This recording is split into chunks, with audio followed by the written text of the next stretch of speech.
No fue el primer toque lo que me rompió, ni siquiera la primera mentira.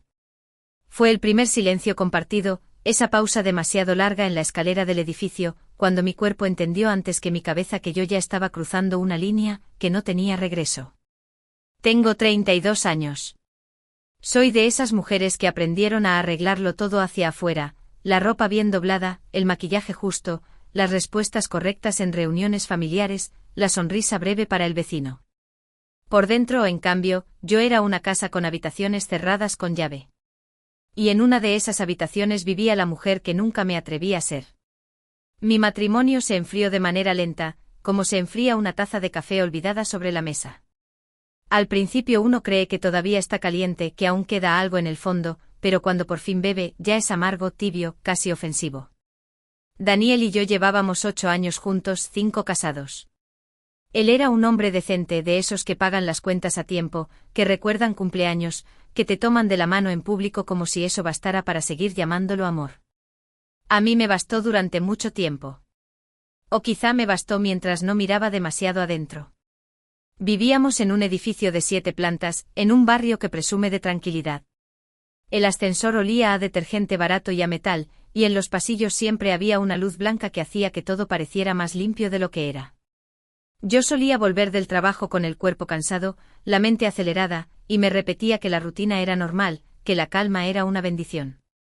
Pero mi piel no lo vivía así. Mi piel era una alarma sin sonido. Fue en ese edificio donde lo vi por primera vez con claridad. Se llamaba Iván. No era el tipo de hombre que la gente describe como irresistible en una primera frase. No tenía la sonrisa de anuncio ni el cabello perfecto. Tenía, en cambio, una manera de ocupar el espacio que me inquietó. Su voz era grave, no fuerte, su presencia no pedía permiso. Vivía 2 pisos arriba, con una mujer que yo apenas conocía de vista, Laura, siempre impecable, siempre apurada, siempre con esa prisa de quien huye de algo. La primera vez que Iván me habló fue una tarde en la que yo cargaba bolsas del supermercado y el ascensor se detuvo en su piso. Él entró con una bolsa de pan y el olor del pan caliente llenó el cubículo de metal como una insinuación. Yo bajé la mirada por costumbre, por respeto, por miedo a verme demasiado. Él me dijo que parecía que el ascensor siempre se volvía más pequeño cuando uno llevaba bolsas, y lo dijo con una calma que me dio vergüenza, porque me hizo sonreír sin querer. Yo respondí algo banal. Él me dijo que vivía arriba, que nos habíamos cruzado varias veces. Yo sentí que sus ojos no se posaban en mi cara como los ojos de los hombres que quieren ver a una mujer, se posaban en mí como si estuviera leyendo un secreto en la postura de mis hombros, en mis dedos apretando el plástico, en mi respiración contenida. Cuando salí en mi piso, él me dijo que si necesitaba ayuda con las bolsas podía avisarle. No fue una frase seductora. Fue peor, fue una frase práctica que por alguna razón, me rozó como un dedo en la nuca. Esa noche Daniel estaba en el sofá con el portátil abierto, y el brillo azul de la pantalla le hacía parecer más lejano.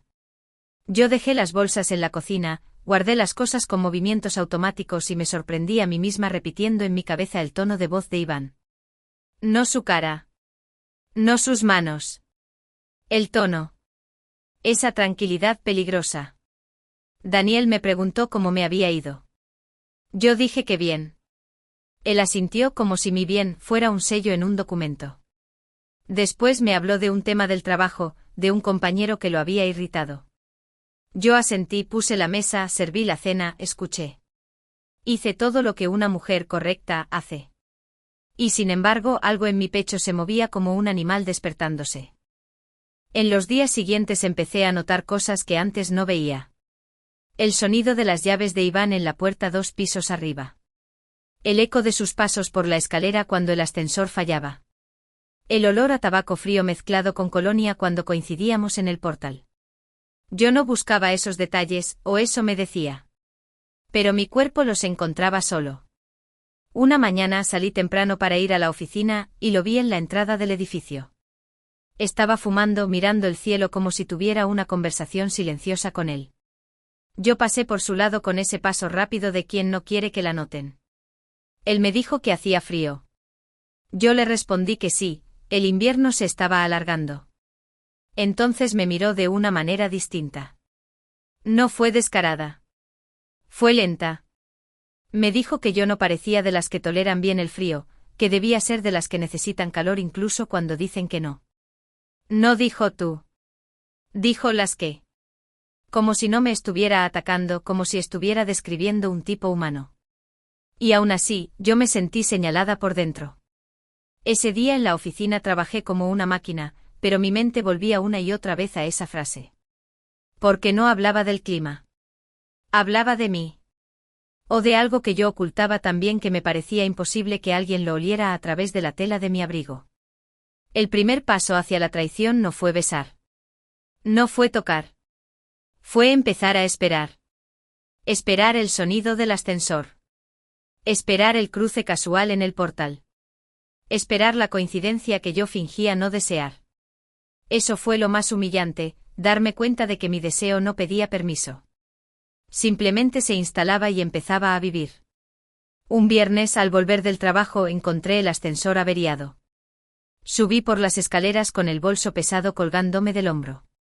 La luz del rellano parpadeaba en el tercer piso y hacía que las sombras se movieran como agua sucia. Al llegar al cuarto piso, lo vi. Iván bajaba, con una camisa oscura arremangada y una expresión cansada. Nos quedamos frente a frente en un espacio estrecho con la barandilla fría a un lado y el muro al otro. El aire olía a humedad y a algo metálico. Él me dijo que el ascensor no funcionaba desde la mañana. Yo respondí que ya me había dado cuenta, intentando sonar indiferente. Me miró y me dijo que yo siempre parecía estar pensando en otra cosa. Yo sentí un golpe seco en el estómago porque era verdad. Le dije que era el trabajo, que a veces una no desconecta. Él me dijo que había personas que no desconectan porque si lo hicieran, tendrían que escuchar lo que realmente sienten. No fue una acusación. Fue una sentencia. Yo debería haber subido, seguir, terminar la conversación con un buenas tardes. Pero me quedé un segundo más, como si mi cuerpo necesitara comprobar el peso de ese momento. La escalera estaba silenciosa. Se escuchaba desde algún piso el sonido de un televisor lejano. Y entre él y yo había una cercanía que no era física, era otra cosa, una tensión que parecía surgir del espacio mismo. Él me dijo que si un día yo quería desconectar de verdad, arriba tenía una botella de vino que llevaba meses sin abrir. Dijo si un día. Dijo si quieres. Pero su voz no pedía, ofrecía. Yo sentí calor bajo el abrigo.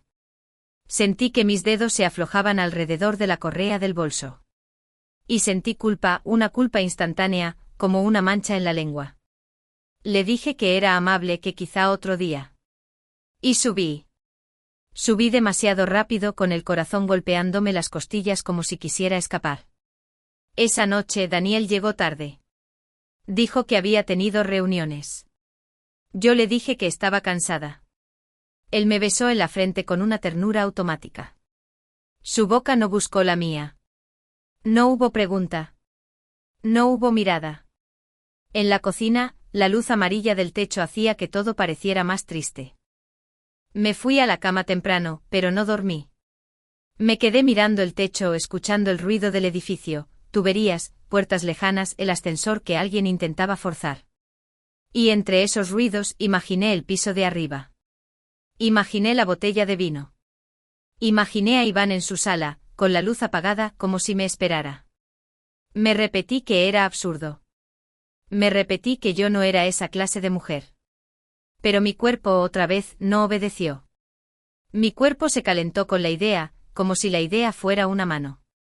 Al día siguiente vi a Laura en el portal. Ella llevaba tacones, un abrigo claro, el cabello recogido. Me saludó con una sonrisa impecable. Dijo que estaba apurada, que tenía una cita. Yo asentí. Y mientras la veía alejarse, pensé en Iván arriba, solo quizás. Pensé en que esa mujer y yo compartíamos un edificio y sin saberlo compartíamos una amenaza.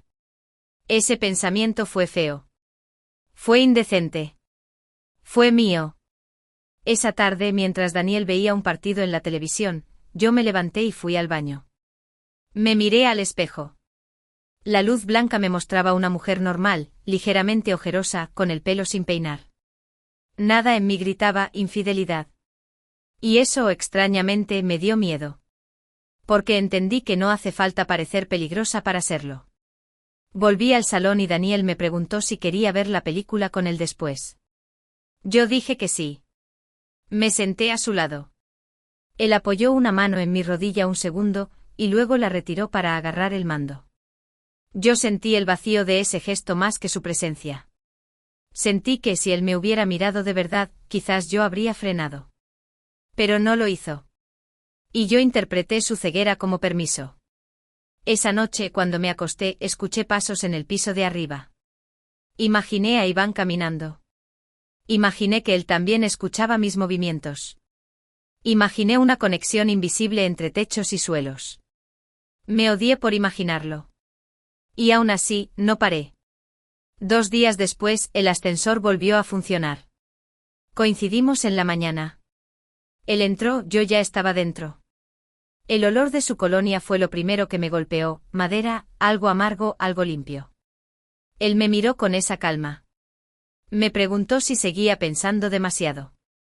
Yo respondí que sí, que era un defecto. Él me dijo que no era un defecto, que era una forma de no sentir. Y luego añadió que sentir era más peligroso pero más real. El ascensor subía, el número de pisos parpadeaba, y yo me sentía como si cada piso fuera una capa de ropa que se me caía encima. Cuando el ascensor se detuvo en su piso, él no salió inmediatamente. Me dijo que esa botella de vino seguía esperando.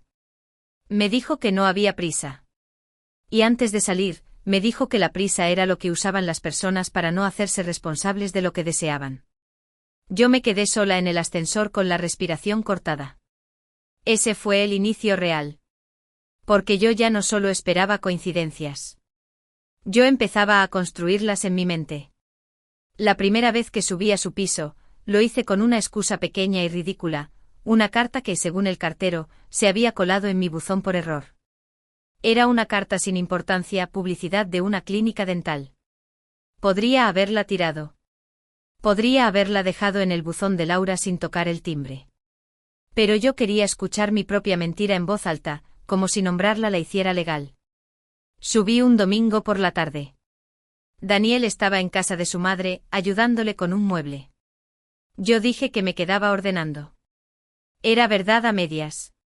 Ordené 2 cajones y luego me quedé de pie en el pasillo, mirando mi abrigo colgado, como si ese abrigo supiera lo que yo planeaba. El edificio estaba silencioso. Los domingos tienen un silencio especial, como si la ciudad entera contuviera la respiración. El rellano del 6º piso olía a comida recalentada y a perfume barato. La puerta de Iván tenía una pequeña marca en la madera, una imperfección que me pareció íntima, como una cicatriz. Toqué el timbre una vez. Mi corazón golpeó fuerte. Oí pasos. La puerta se abrió. Iván me miró sin sorpresa, como si hubiera sabido que yo vendría desde el día en que lo dije, quizá otro día, en la escalera. Me preguntó qué se me ofrecía. Yo le dije que había recibido una carta para Laura. Mientras le alargaba el papel, mis dedos rozaron los suyos, un roce mínimo, accidental, pero mi cuerpo lo sintió como un choque eléctrico. Él no retiró la mano rápido. Fue un segundo más de lo normal. Un segundo que me hizo sentir una mujer distinta. Él me dijo que Laura no estaba.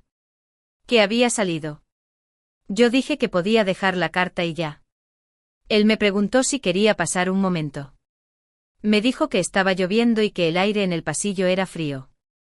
Yo miré hacia la escalera, como si la escalera pudiera rescatarme. Pero entré. Su apartamento olía a café y a algo más, una mezcla de madera y humo viejo.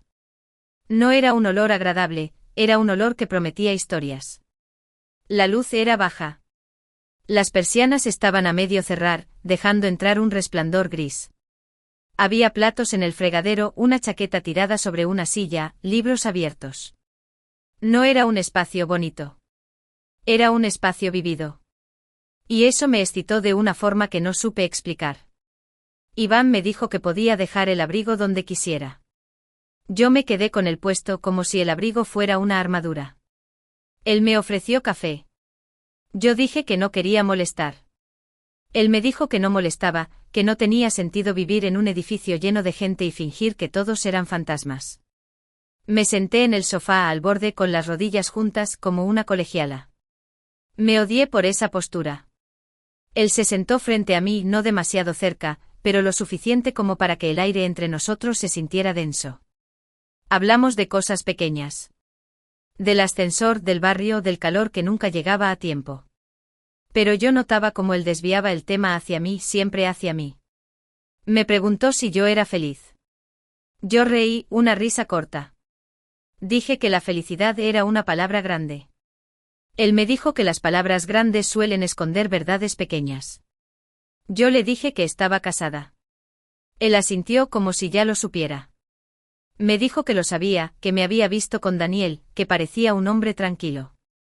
Yo dije que sí, que era tranquilo. Iván me miró y me preguntó si la tranquilidad era suficiente para mí. Yo sentí un calor que me subió al cuello. No respondí. Miré mis manos. Mis manos temblaban ligeramente. Él lo vio. Y no se burló. No aprovechó. Solo lo registró como si mi temblor fuera un lenguaje que él entendía. Me dijo que él también estaba casado.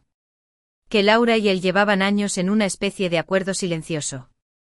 Dijo que no era un matrimonio malo, solo era un matrimonio vacío. Dijo que a veces la gente se queda por costumbre, por miedo a empezar de nuevo, por comodidad. Mientras hablaba, yo sentí una mezcla de alivio y repugnancia. Alivio porque no era solo yo la rota. Repugnancia porque me estaba agarrando de su vacío para justificar el mío. Me preguntó si yo deseaba a mi marido.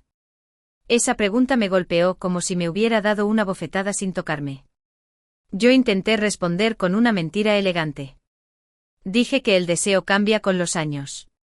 Él me dijo que sí, que cambia, pero que cuando desaparece del todo, el cuerpo empieza a buscarlo en otros lugares, como si tuviera hambre. Yo no dije nada. Mi silencio era mi confesión. Iván se levantó, fue a la cocina y volvió con 2 tazas de café, como si mi no anterior no importara.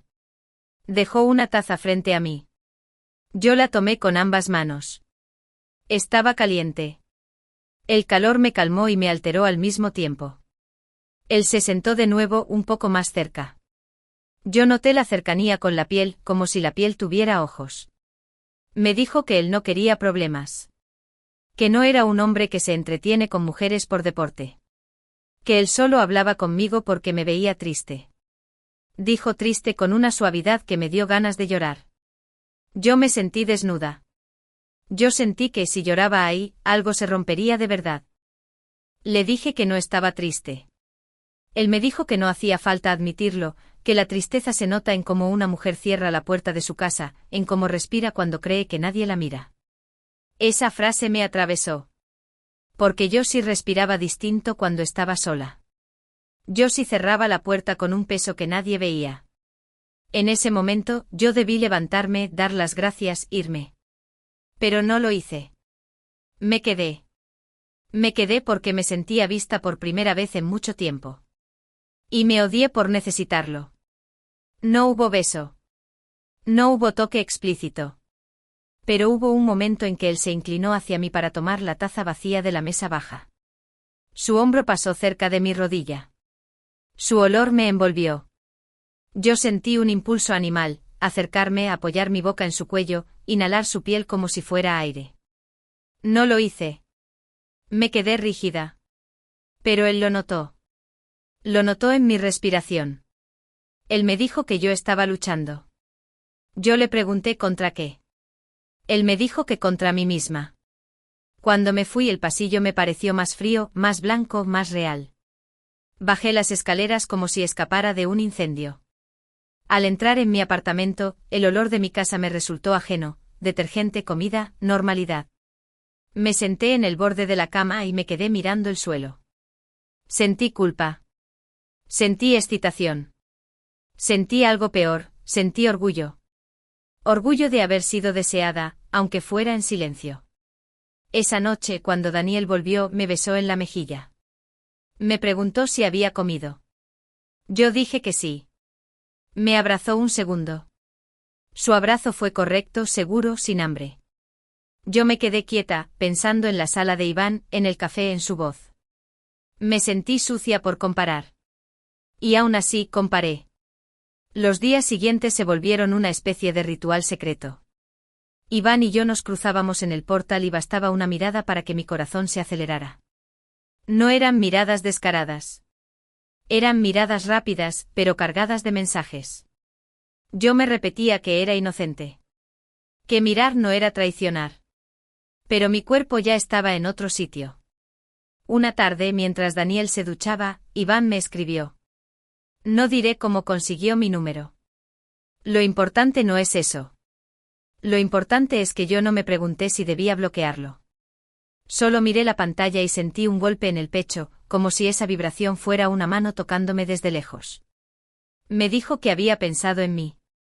Me dijo que no quería presionarme. Me dijo que si yo quería, podía subir un rato sin excusas, solo para hablar. Yo miré la puerta del baño, oí el agua correr, y sentí que mi vida tenía dos capas, la que sonaba real, con el agua, y la que ardía en silencio con el mensaje. Le respondí que no podía. Y mientras escribía no puedo, mi cuerpo decía sí. Él me respondió que entendía. Y añadió, que entender no quitaba las ganas. Esa frase me acompañó toda la noche. Me acosté al lado de Daniel, que se durmió rápido, y yo me quedé mirando su perfil. Su respiración era tranquila. Yo pensé que él confiaba en mí. Pensé que esa confianza era una cuerda que yo estaba cortando lentamente. Y aún así, no paré. Pasaron 2 semanas. 2 semanas de tensión acumulada, de mensajes cortos, de encuentros en el ascensor donde él me decía que yo olía bien, o que mi cuello parecía tenso, o que yo merecía descansar. Él hablaba como si me cuidara. Y yo me aferré a esa ilusión como una mujer sedienta. Una noche Laura no volvió a dormir. Lo supe porque la vi salir con una maleta pequeña, hablando por teléfono con voz baja. Iván estaba detrás, apoyado en el marco de la puerta, con las manos en los bolsillos. No parecía triste. Parecía resignado. Yo pasé por el pasillo fingiendo que buscaba algo en mi bolso, para justificar mi presencia. Él me vio. Sus ojos me siguieron. Y yo sentí un escalofrío. Esa misma noche Iván me escribió, me dijo que Laura se había ido a casa de una amiga. Que él estaba solo. Que si yo alguna vez iba a cruzar esa línea, esa noche era el momento más seguro. Esa palabra, seguro, me dio risa y me dio miedo. Porque nada de eso era seguro. Daniel estaba dormido. Yo lo miré en la cama, con la boca entreabierta, vulnerable. Sentí una punzada en el pecho. Me dije que no. Me dije que era una locura. Me levanté, fui al salón, me serví un vaso de agua. Las luces de la calle entraban por la ventana, dibujando sombras en el suelo. Mi teléfono vibró de nuevo. Iván solo escribió, yo sé que estás despierta. Ese mensaje fue como un dedo empujándome. No porque me ordenara, sino porque me demostraba que él me estaba leyendo desde lejos. Yo me puse un abrigo encima del pijama. Me recogí el pelo. Me miré al espejo sin encender la luz, solo con el reflejo oscuro. Vi una mujer que parecía una ladrona en su propia casa. Abrí la puerta con cuidado como si el sonido pudiera delatarme. El pasillo estaba frío. La luz blanca me hizo sentir culpable. Subí por el ascensor, sola, con el corazón a punto de salirse. Cuando el ascensor se abrió en el 6º piso, Iván estaba esperando en su puerta, como si hubiera cronometrado mi llegada. No sonrió. Me miró y me dijo que yo había venido. Yo no respondí. Entré. Dentro, la luz era aún más baja que la primera vez. Había una vela encendida en la mesa, y el olor era dulce, pesado. La casa parecía distinta, más quieta, más peligrosa. Él me dijo que me veía nerviosa. Yo asentí. Me dijo que no haría nada que yo no quisiera. Me dijo que yo tenía el control. Esa frase me dio rabia, porque era mentira. Yo ya no tenía control desde hacía semanas. Nos sentamos. Hablamos al principio de cosas absurdas. Del vecino que ponía música fuerte, del gato del primer piso. Pero nuestras palabras eran solo una cortina. Yo sentía su mirada en mi boca, en mis manos, en el borde de mi abrigo. En algún momento él se acercó un poco. Me dijo que yo temblaba. Y sin tocarme extendió la mano y dejó sus dedos a pocos centímetros de mi muñeca, como si me ofreciera el contacto sin imponerlo. Yo lo miré. Mi piel ardía donde él no tocaba. Yo sentí que si no me iba en ese instante, no me iría nunca. Me levanté. Dije que tenía que volver. Él no me detuvo. Solo me dijo que yo estaba huyendo de algo que ya estaba dentro de mí. Me fui con el corazón descontrolado. Bajé al 5.º piso a mi puerta, y cuando metí la llave en la cerradura, escuché un ruido detrás de mí. Me giré. Iván estaba en el rellano, a varios metros sin prisa. No sé si me siguió o si bajaba por otra razón. Lo importante es que estaba ahí, y yo me sentí atrapada en una escena que yo misma había creado.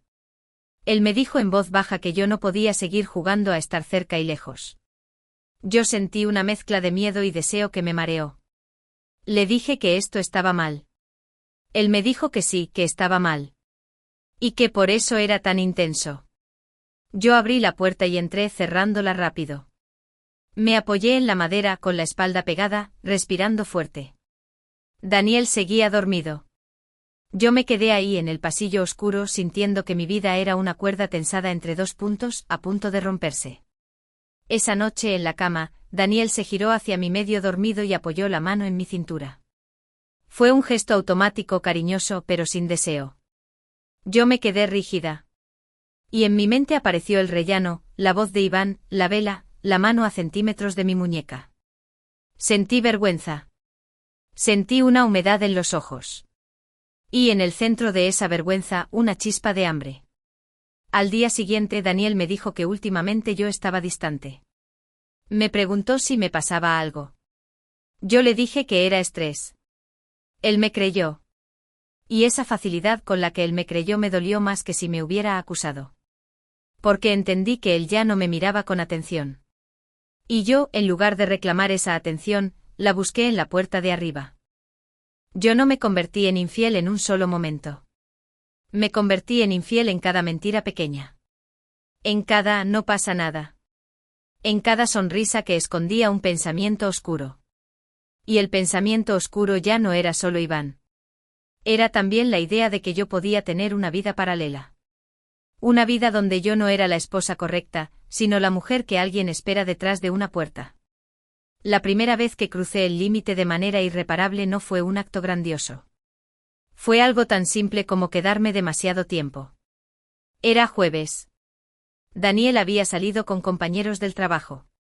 Me dijo que volvería tarde. Yo asentí con una calma que no merecía. Apenas se fue, mi cuerpo se activó como si hubiera estado esperando esa ausencia todo el día. El apartamento se quedó en silencio. El silencio olía a oportunidad. Iván no tuvo que escribirme. Yo ya tenía su mensaje anterior guardado en la piel. Subí. Esta vez no llevé excusa. No llevé carta. No llevé abrigo sobre pijama. Me puse una blusa negra, unos vaqueros, perfume. Me arreglé como si fuera a una cita, porque eso era. Y esa preparación fue la verdadera traición, mi cuerpo celebrando lo que mi cabeza decía condenar. Cuando él abrió la puerta, no dijo nada banal. Me miró y en su mirada había una satisfacción contenida. Me dijo que yo había decidido. Yo no respondí, porque mi voz me habría delatado, me habría mostrado temblorosa. Entré. La casa estaba tibia. Había música baja, casi imperceptible como un latido. La luz era cálida amarilla, y hacía que las sombras fueran suaves, casi cómplices. Él me ofreció una copa de vino. Yo la tomé.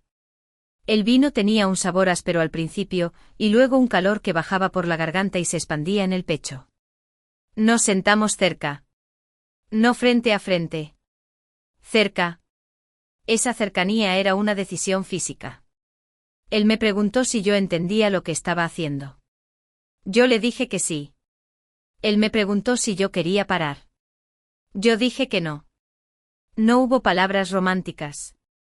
No hubo promesas. Lo que hubo fue una especie de pacto oscuro, yo le daba mi secreto y él me daba una ilusión de vida. Él se acercó lo suficiente como para que su rodilla tocara la mía. Ese contacto mínimo fue suficiente para que yo sintiera el cuerpo entero encenderse. Me dijo que yo estaba hermosa. Me dijo que siempre lo había estado, pero que ahora se notaba porque yo estaba permitiéndome serlo. Yo sentí una mezcla de orgullo y tristeza. Porque yo sabía que esa belleza estaba naciendo de algo sucio. Él inclinó la cabeza hacia mí como si fuera a besarme, pero se detuvo a 1 centímetro. Me dejó sentir su aliento. Me dejó elegir. Ese gesto me pareció cruel. Porque me dio el control solo para quitarme la posibilidad de negar mi deseo. Yo cerré los ojos. Yo sentí su boca rozar la mía apenas, un roce que no era un beso completo sino una promesa. Y en esa promesa yo me rendí. No describiré nada explícito. No hace falta. Lo que pasó fue más mental que físico, y eso lo hace más insoportable. Yo sentí que mi cuerpo estaba siendo visto. No solo mirado, visto. Él me tocó como si tuviera tiempo, como si yo no fuera una urgencia. Y esa lentitud me derrumbó. Porque Daniel nunca tenía tiempo. Daniel siempre estaba cansado, apurado, desconectado. Iván, en cambio, me ofrecía tiempo como si el tiempo fuera deseo. Después, cuando el silencio volvió, yo me quedé sentada con la copa en la mano, mirando la nada. La culpa llegó como un frío repentino. Él me miró y me dijo que yo estaba pensando en mi marido. Yo no lo negué. Él me dijo que la culpa era inevitable, que era parte del precio. Y añadió algo que me heló: el precio valía la pena mientras yo no confundiera eso con amor. Esa frase me persiguió. Porque yo ya estaba confundiendo. Yo ya estaba construyendo fantasías, yo e Iván escapando, yo e Iván riendo, yo e Iván como una pareja real. Y él con esa frase me arrancó la máscara, me mostró que para él yo era una experiencia, no una historia. Yo volví a mi apartamento esa noche con el cuerpo caliente y el alma sucia. Daniel llegó después, oliendo a cerveza, hablando de la noche con sus compañeros. Me besó en la mejilla. Me dijo que estaba cansado. Se metió en la cama sin preguntar nada. Yo me acosté a su lado y sentí que mi piel tenía un secreto que gritaba. Al día siguiente Daniel me abrazó por la espalda en la cocina mientras yo preparaba café. Me dijo que me extrañaba. Me dijo que últimamente yo estaba lejos. Y su voz, por primera vez en meses, sonó vulnerable. Ese detalle me destrozó porque me mostró que él no era un villano. Él era un hombre que se estaba dando cuenta tarde. Yo le dije que yo también lo extrañaba. Y en ese mismo segundo, recibí un mensaje de Iván en el teléfono sobre la mesa. La pantalla se encendió con su nombre. Daniel lo vio. No dijo nada. Solo miró la pantalla un segundo demasiado largo. Después me miró a mí. Sus ojos no tenían rabia inmediata. Tenían algo peor, confirmación. Me preguntó quién era. Yo intenté mentir. Dije que era un vecino, que me había escrito por un paquete. Daniel asintió lentamente. Me dijo que entendía. Pero su voz no sonó convencida. Sonó como si ya supiera y solo estuviera comprobando cuánto yo era capaz de hundirme. Ese día, la tensión en casa se volvió física. El aire parecía pesado.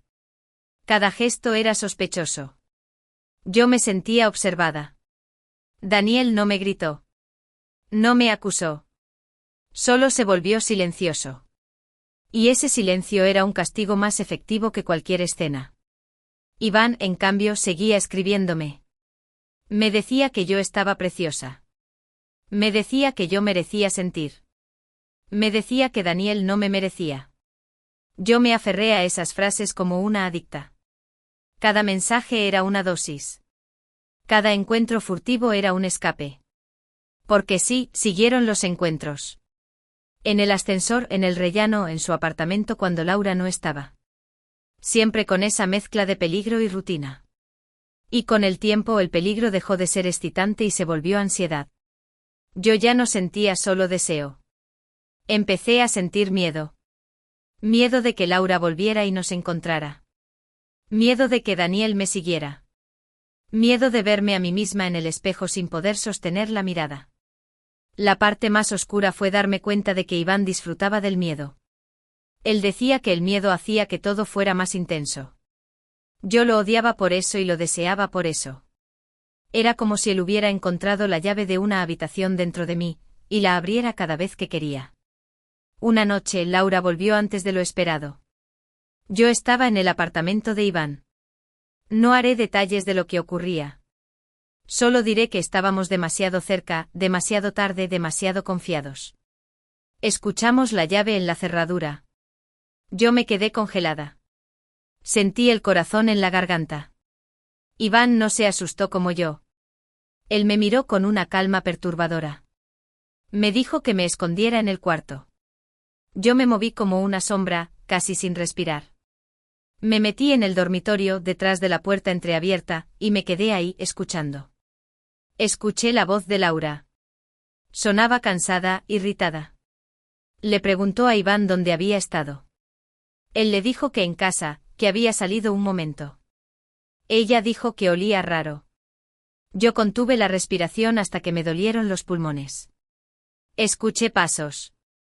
Sentí que la vida podía romperse en segundos. Laura no entró al dormitorio. Se quedó en el salón. Discutieron en voz baja. Ella le dijo que estaba harta. Él le dijo que ella también tenía su vida. Ella soltó una risa amarga. Dijo algo que me hizo temblar, dijo que él siempre necesitaba a alguien mirando, alguien que lo hiciera sentir importante. Dijo que él era un experto en hacer que las mujeres se sintieran especiales para luego dejarlas vacías. Esas palabras me golpearon como una verdad demasiado exacta. Cuando Laura se fue al baño, Iván abrió la puerta del dormitorio y me miró. Me hizo un gesto para que esperara. Sus ojos no mostraban culpa. Mostraban diversión contenida, como si ese riesgo lo excitara más que cualquier cosa. Yo en ese momento tuve una imagen muy clara, yo no era una amante en su historia. Yo era una pieza en su juego. Una pieza que él podía mover, esconder, guardar. Cuando por fin pude salir, lo hice con la cara pálida y las manos frías. Él me acompañó a la puerta y me dijo que eso había estado cerca. Yo le dije que era una locura. Él sonrió como si mi miedo lo alimentara. Le dije que no podía seguir así. Él me dijo que sí podía, que ya lo estaba haciendo. Me dijo que yo necesitaba esto. Me dijo que yo no era tan buena como pretendía. Y esa frase, en lugar de herirme como debía, me hizo sentir vista de nuevo. Y eso fue lo más enfermo, que yo acepté su crueldad como una forma de intimidad. Volví a mi casa y encontré a Daniel despierto, sentado en la oscuridad del salón. La única luz venía de la calle. Su cara parecía más dura, más cansada. Me dijo que quería hablar. Yo me senté frente a él, y por primera vez en años sentí que él me miraba de verdad. Me preguntó si yo estaba con alguien. Yo intenté negarlo, pero mi voz se quebró. Él me dijo que no hacía falta mentir, que él ya sabía. Me dijo que había sabido desde hacía semanas, desde la primera vez que vio mi teléfono encenderse con un nombre que yo nunca mencionaba. Me dijo que me había observado, que había escuchado mis pasos por la noche, que había notado mi perfume diferente. Yo sentí una ola de vergüenza tan fuerte que me mareé. Le pregunté por qué no dijo nada antes. Él me respondió que quería estar seguro, pero que también quería ver hasta dónde yo era capaz de llegar. Dijo que él había esperado que yo volviera sola, que yo me detuviera. Dijo que esa era la única forma de saber si yo lo elegía a él o si yo solo me quedaba por costumbre.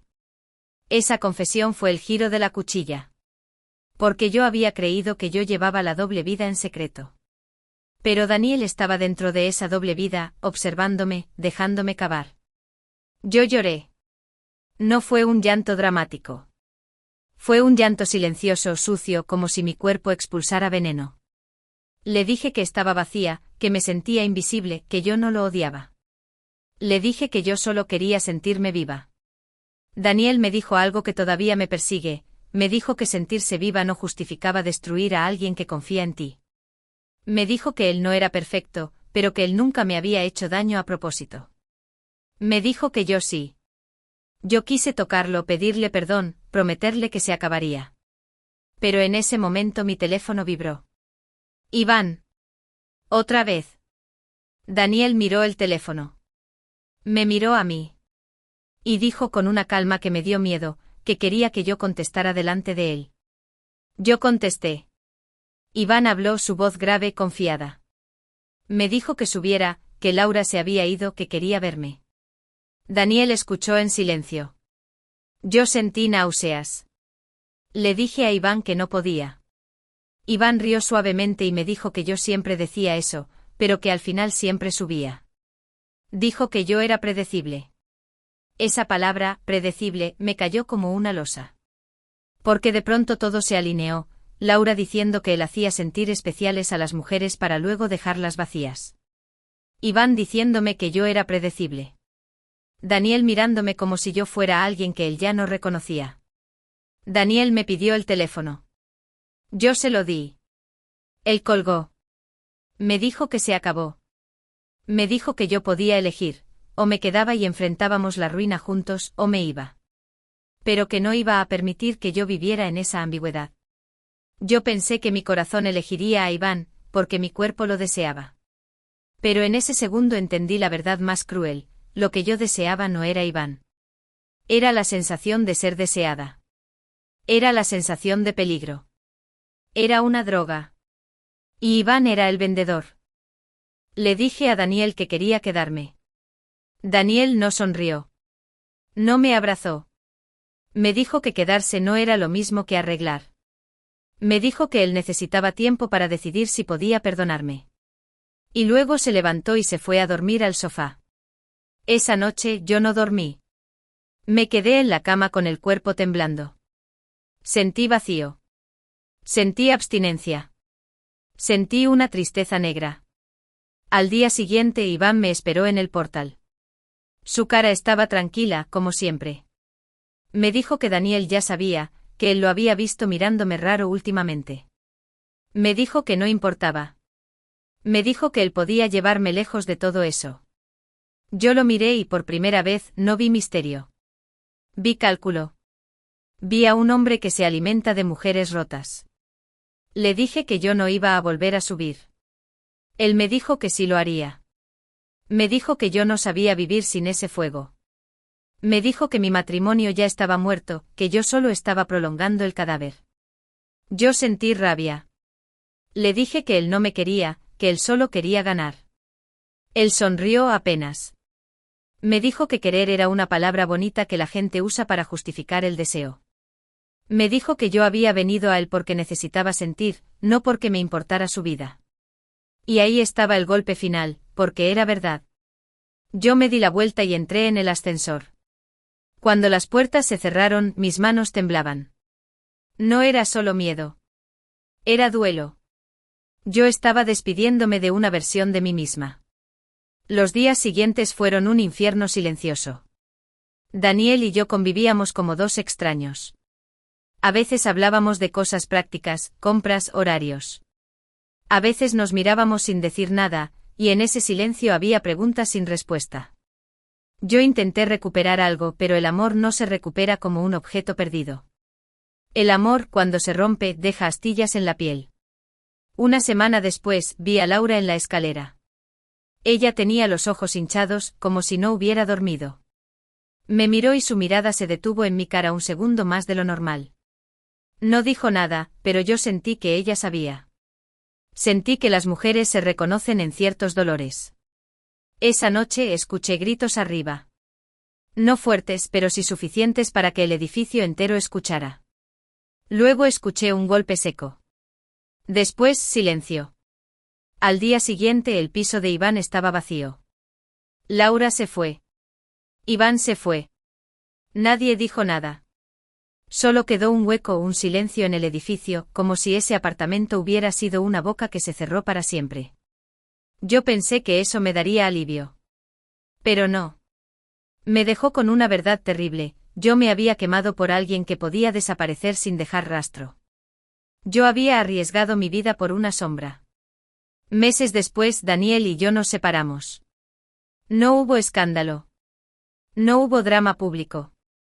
Fue peor, fue una separación lenta, triste, inevitable. Daniel me dijo que no podía olvidar cómo yo lo miré cuando el teléfono vibraba. Me dijo que había entendido que yo podía mentirle mirándolo a los ojos. Y esa imagen lo perseguía. Yo me mudé a un apartamento pequeño con una ventana que da a un patio interior. No hay ascensor, no hay pasillos blancos, no hay vecinos que huelan a colonia peligrosa. Hay silencio. Un silencio real, no excitante. A veces por la noche cuando todo está quieto, siento el recuerdo como un calor viejo. No es nostalgia romántica. Es una cicatriz que pica. Me doy cuenta de que la traición no fue solo contra Daniel.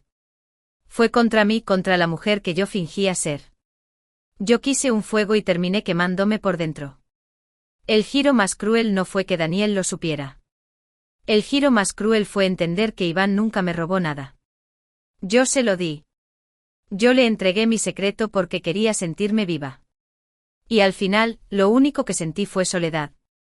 Y esa soledad no tiene música baja, ni vino, ni velas. Solo tiene mi respiración, en una habitación donde ya no puedo mentirme.